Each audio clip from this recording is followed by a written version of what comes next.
లవ్లో బ్రేకప్ అయి డిప్రెషన్లో ఉన్న యువకుడు తన ప్రేమ విఫలం కావడానికి తోడబుట్టిన సోదరి కారణమని భావించి అతి కిరాతకంగా ఆమెను హత్య చేశాడు. 40 సార్లు కత్తితో పొడిచి చంపేశాడు.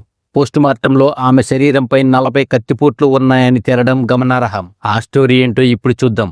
వీడియో చాలా ఇంట్రెస్టింగ్ గా ఉంటుంది. దయచేసి ఎండ్ వరకు చూడండి. హోలీ పండగ అంటే రంగుల సంబరం, నవ్వులు, ఆనందం, కుటుంబం అంతా కలిసి జరుపుకునే పండగ. కానీ అదే హోలీ రోజు ఒక ఇంట్లో మాత్రం రంగులు కాదు, రక్తం చిందింది. ప్రేమలో విఫలమైన ఒక యువకుడు తనతో పాటు పుట్టిన సోదరిని 1 కాదు 2 కాదు ఏకంగా 40 సార్లు కత్తితో పొడిచి హత్య చేశాడు. ఈ కేసు విన్న పోలీసులే షాక్ అయ్యారంటే ఈ హత్య ఏ విధంగా జరిగిందో ఒక్కసారి ఆలోచించండి. ఎందుకంటే చంపిన అమ్మాయి సాధారణ సోదరి కాదు, గర్భంలో తల్లి కడుపు పంచుకొని పుట్టిన కవల సోదరి. ఇదే ఈ కేసులో ఉన్న భయంకరమైన నిజం. ఉత్తరప్రదేశ్లోని మొరాదాబాద్ ప్రాంతానికి చెందిన 22 సంవత్సరాల హార్దిక్, అతని కవల సోదరి హింసిక ఇద్దరూ ఒకే రోజు పుట్టిన కవల పిల్లలు. చిన్నప్పటి నుంచి ఒకే ఇంట్లో పెరిగారు.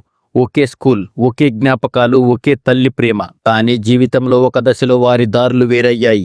ఉద్యోగాల కోసం ఇద్దరు గురుగ్రామ్లో పనిచేస్తున్నారు. తల్లి నీలిమ మాత్రం మొరాదాబాద్లోని ఒక హెల్త్ ఇన్సూరెన్స్ కంపెనీలో పనిచేస్తుంది. హోలీ పండగ రావడంతో ఇద్దరు పిల్లలు కూడా ఇంటికి వచ్చారు. తల్లి చాలా ఆనందపడింది. ఇంట్లో నవ్వులు, రంగులు, పండగ వాతావరణం. కానీ ఆ ఇంట్లో ఒక మనిషి మాత్రం నిశ్శబ్దంగా కూర్చున్నాడు. అతనే హార్దిక్. బయటకు ప్రశాంతంగా కనిపించిన లోపల మాత్రం మంటలు మండుతున్నాయి. ఎందుకంటే హార్దిక్ జీవితంలో ఒక ప్రేమ కథ ఉంది. అది మొదలైంది సోషల్ మీడియా ద్వారా. ఇన్స్టాగ్రామ్లో పరిచయమైన పూణేకు చెందిన ఒక యువతి మొదట చాటింగ్ చేసింది. ఆ తర్వాత ఫోన్ కాల్స్, ఆ తర్వాత ప్రేమ. చాలా త్వరగా హార్దిక్ జీవితంలో కేంద్ర బిందువుగా మారింది. అతను తన భవిష్యత్తు అంతా ఆ అమ్మాయి చుట్టే ఊహించుకున్నాడు. కానీ జీవితంలో ప్రతి మనిషి కథకు హ్యాపీ ఎండింగ్ ఉండదు. 7 నెలల క్రితం ఆ ప్రేమ అకస్మాత్తుగా ముగిసిపోయింది. బ్రేకప్, ఒక చిన్న మాట, ఒక చిన్న గొడవ. కానీ ఆ గొడవ హార్దిక్ జీవితాన్ని పూర్తిగా మార్చేసింది. ఆ రోజు నుంచి హార్దిక్ మానసికంగా పూర్తిగా మారిపోయాడు. ముందుగా నవ్వుతూ ఉండే అబ్బాయి ఇప్పుడు చిరాకు పడే మనిషిగా మారిపోయాడు. చిన్న చిన్న విషయాలకే కోపం. ఎవరితోనూ మాట్లాడకుండా ఉండటం తల్లి గమనించింది, సోదరి గమనించింది. కానీ వాళ్లకు తెలియదు. కొన్ని రోజుల తర్వాత హార్దిక్ తన మనసులో ఒక ప్రమాదకరమైన ఆలోచన పెంచుకున్నాడు. తమ ప్రేమ విఫలం కావడానికి తల్లి, సోదరి అని అనుకోవడం మొదలుపెట్టాడు. వాళ్లే నా జీవితాన్ని పాడు చేశారు అనే భావన అతని మెదడులో రోజు రోజుకు బలపడింది. అదే ఆలోచన చివరకు ఒక భయంకరమైన హత్యకు దారితీసింది. హోలీ పండగ రోజు తల్లి నీలిమ ఆఫీస్కు వెళ్ళింది. ఇంట్లో హార్దిక్, హింసిక మాత్రమే ఉన్నారు. ఇద్దరూ గురుగ్రామ్ వెళ్లడానికి తిరిగి సిద్ధమవుతున్నారు. ఆ సమయంలో మాటల మధ్య మళ్లీ అదే విషయం వచ్చింది. బ్రేకప్, ఆ అమ్మాయి, ఆ సంబంధం. మొదట మాటల గొడవ, తర్వాత గట్టిగా వాదన. ఆ తర్వాత పరిస్థితి ఒక్కసారిగా అదుపు తప్పింది. హార్దిక్ కోపంతో వణికిపోయాడు. అతని కళ్ళల్లో కోపం, ద్వేషం, పిచ్చి అన్నీ కలిసి కనిపించాయి. ఒక్కసారిగా కిచెన్ లో ఉన్న కత్తి తీసుకున్నాడు. మొదటి కత్తిపోటు పడింది. హింసిక షాక్ అయింది. అన్నా, ఏం చేస్తున్నావు అని అరిసింది. కానీ ఆ క్షణంలో హార్దిక్ వినే పరిస్థితిలో లేడు. 2వ కత్తిపోటు, 3వ కత్తిపోటు, 4వది. ఇలా 1 కాదు 2 కాదు ఏకంగా 40 సార్లు కత్తితో పొడిచాడు. పోస్ట్ మార్టం రిపోర్ట్ చూసిన డాక్టర్లు కూడా షాక్ అయ్యారు. ఆమె శరీరంపై 40 కత్తిపోటు గాయాలు ఉన్నాయని తేలింది. ఒక మనిషి అంత కోపంతో, అంత ద్వేషంతో తన సొంత కవల సోదరిని చంపడం పోలీసులకు కూడా అర్థం కాలేదు. కానీ ఈ కేసులో ఒక భయంకరమైన విషయం తర్వాత జరిగింది. హత్య చేసిన హార్దిక్ ఏమీ తెలియనట్లుగా బయటికి వెళ్ళాడు. నేరుగా తన తల్లి పనిచేస్తున్న ఆఫీస్ దగ్గరకు వెళ్ళాడు. అమ్మా, ఇంట్లో అర్జెంటు పని ఉంది, వెంటనే రా అని చెప్పి తీసుకువెళ్ళాడు. తల్లి ఇంట్లో అడుగు పెట్టినప్పుడు చూసిన దృశ్యం ఆమె జీవితాన్ని శాశ్వతంగా పగలగొట్టింది. ఇంట్లో నేలంతా రక్తం, మధ్యలో తన కూతురు రక్తపు మడుగులో పడి ఉంది. ఇక్కడితో ఈ కేసు ముగియలేదు. ఎందుకంటే తర్వాత జరిగింది ఇంకా భయంకరం. ఒక్క క్షణంలో తల్లి గుండె పగిలిపోయింది. ఆమె అరుపులు ఆ ఇంటి గోడలను కంపించాయి. ఇరుగు పొరుగు వాళ్ళు ఆ అరుపులు విని వెంటనే ఇంట్లోకి పరిగెత్తుకుంటూ వచ్చారు. వాళ్ళు చూసిన దృశ్యం కూడా అంతే భయంకరం. కానీ ఈ సమయంలో అక్కడ ఉన్న హార్దిక్ ప్రవర్తన మాత్రం ఇంకా షాకింగ్. తన ముందు తల్లి ఏడుస్తుంది, కూతురు మృతదేహం అక్కడే ఉంది. అయినా అతని ముఖంలో ఎలాంటి బాధ కనిపించలేదు. ఒక్కసారిగా అతను మరోసారి కోపంతో ఊగిపోయాడు. తల్లి నీలిమపై కూడా దాడి చేశాడు. ఇది చూసిన ఇరుగు పొరుగు వాళ్ళు కూడా షాక్ అయ్యారు. ఎవ్వరూ ఊహించని విధంగా తన సొంత తల్లిపైనే దాడి చేయడం చూసి వాళ్ళు కూడా భయంతో వెనక్కి వెళ్లిపోయారు. ఈ గందరగోళంలో హార్దిక్ వెంటనే ఇంటి నుంచి బయటికి వచ్చి ఇంటి ముందు ఉన్న కారులో కూర్చుని అక్కడ నుంచి పారిపోయాడు. ఇక ఇంట్లో మాత్రం ఒక్కసారిగా హడావుడి మొదలైంది. పొరుగు వాళ్ళు వెంటనే పోలీసులకు సమాచారం ఇచ్చారు. కొద్దిసేపట్లోనే పోలీసులు అక్కడికి చేరుకున్నారు.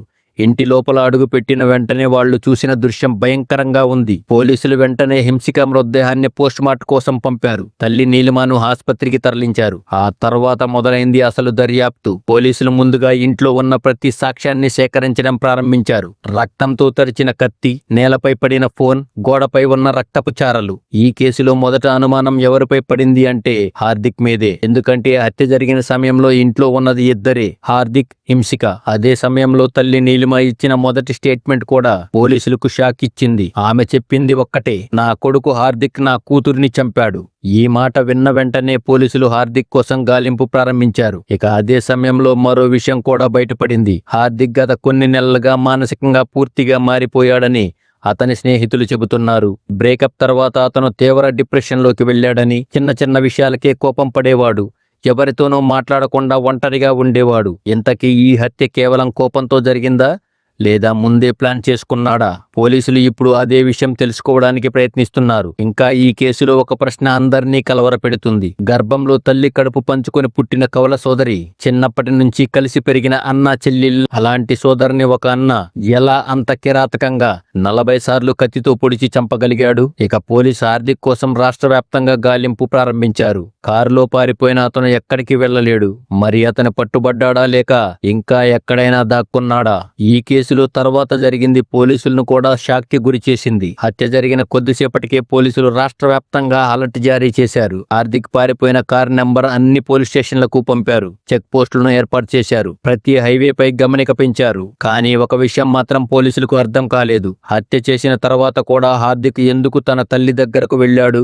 ఎందుకు ఆమెను ఇంటికి తీసుకువచ్చాడు? అది నిజంగా అమాయకపు నటన లేక నేరం చేసిన తర్వాత అతని మనసులో ఏర్పడిన గందరగోళమా? ఇక మరోవైపు పోలీసులు Hardik mobile call data, social media accounts అన్ని చెక్ చేయడం ప్రారంభించారు. అప్పుడు బయటపడింది అతని ప్రేమ కథ. ఇన్స్టాగ్రామ్ లో పరిచయమైన పూణేకు చెందిన యువతి, ఆమెతో జరిగిన చాట్స్, కాల్స్, బ్రేకప్ తర్వాత జరిగిన గొడవలు అన్నీ ఒక్కొక్కటిగా పోలీసులకు క్లూ ఇచ్చాయి. ఇక హార్దిక్ స్నేహితులను కూడా పోలీసులు విచారించారు. వాళ్ళు చెప్పిన ఒక విషయం ఈ కేసులో కీలకంగా మారింది. బ్రేకప్ తర్వాత హార్దిక్ పూర్తిగా మారిపోయాడు. ఎప్పుడూ కోపంగా ఉండేవాడు. తన జీవితాన్ని పాడు చేసింది తన కుటుంబమే అని చెప్పేవాడు. అంటే అతని మనసులో గత కొన్ని నెలలుగా ద్వేషం పెరుగుతూ వచ్చింది. అదే ద్వేషం చివరికి హత్యగా మారింది. ఇక పోలీసులు చివరకు హార్దిక్ లొకేషన్ ట్రేస్ చేశారు. ఒక హైవే దగ్గర అతని కారు కనిపించింది. కొద్దిసేపటి చేజింగ్ తర్వాత పోలీసులు అతన్ని పట్టుకున్నారు. అరెస్ట్ చేసిన తర్వాత పోలీస్ స్టేషన్ కు తీసుకొచ్చి విచారణ ప్రారంభించారు. మొదట హార్దిక్ ఏమీ చెప్పలేదు. నిశ్శబ్దంగా కూర్చున్నాడు. కొన్ని గంటల విచారణ తర్వాత అతను చివరకు మాట్లాడటం ప్రారంభించాడు. అతను చెప్పిన మాటలు విన్న పోలీసులే షాక్ అయ్యారు. నా జీవితం పాడు చేసింది వాళ్లే. అతను తన తల్లి, తన సోదరి గురించి చెప్పాడు. తన ప్రేమ విఫలం కావడానికి వాళ్లే కారణమని అతను నమ్మాడు. అమ్మాయి తన నుంచి దూరం కావడానికి కుటుంబం కారణమని అతని మెదడులో బలమైన భావన ఏర్పడింది. ఆ ఆలోచన రోజు రోజుకు పెరిగింది. కోపంగా మారింది, ద్వేషంగా మారింది, చివరికి హత్యగా మారింది. పోలీసులు కేసు నమోదు చేసి అతన్ని కోర్టులో హాజరుపరిచారు. ఈ కేసు మొత్తం విన్నప్పుడు కోర్టులో ఉన్న ప్రతి ఒక్కరూ షాక్ అయ్యారు. ఒకే గర్భంలో పుట్టిన కవల పిల్లలు, చిన్నప్పటి నుంచి కలిసి పెరిగిన అన్నా చెల్లెళ్ళు, అలాంటి బంధం మధ్యలో ప్రేమ విఫలం కావడం, డిప్రెషన్, కోపం ఇవన్నీ కలిసి చివరికి ఒక ప్రాణం తీశాయి. ఈ కేసు మనకు ఒక పెద్ద ప్రశ్నను వదిలిపెట్టింది. ప్రేమ నిజంగా మనిషిని బలంగా చేస్తుందా లేక కొన్నిసార్లు అదే ప్రేమ మనిషిని పిచ్చివాడిని చేస్తుందా? ఒక చిన్న బ్రేకప్, ఒక చిన్న గొడవ, కానీ అది కుటుంబాన్ని శాశ్వతంగా నాశనం చేసింది. ఇప్పుడు ఆ తల్లి జీవితంలో మిగిలింది ఒక్కటే, ఆమె కూతురు జ్ఞాపకం మరియు జైల్లో ఉన్న తన కొడుకు గురించి బాధ. ఒకప్పుడు నవ్వులతో నిండిన ఆ ఇంట్లో ఇప్పుడు నిశ్శబ్దం మాత్రమే మిగిలింది. ఇదే ఈ భయంకరమైన కవల సోదరి హత్య కేసు కథ. ఈ వీడియోను ఖచ్చితంగా మీ ఫ్రెండ్స్ అండ్ ఫ్యామిలీ మెంబర్స్ కి షేర్ చేసుకోండి. ఇలాంటి ఘటనలు మీ కుటుంబంలో జరగకుండా చూసుకోండి. మరో ఇంట్రెస్టింగ్ టాపిక్ తో మళ్ళీ మీ ముందుకు. జై హింద్.